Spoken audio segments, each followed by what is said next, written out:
家有老人、孩子的朋友们，一定不要错过这道鲜香嫩滑、营养又美味的松茸蒸蛋。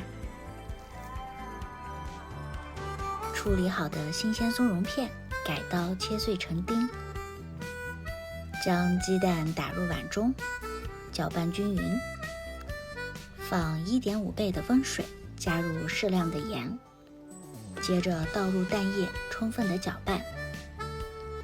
蒸盘内铺上松茸碎，用滤网将蛋液过滤到蒸盘内，接着封上保鲜膜，用牙签扎几个小孔透气。水开后上火蒸8分钟。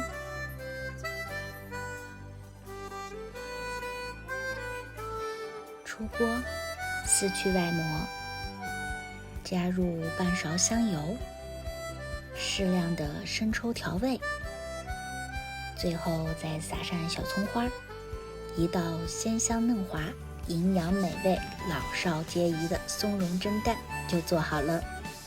小伙伴们赶紧试试吧！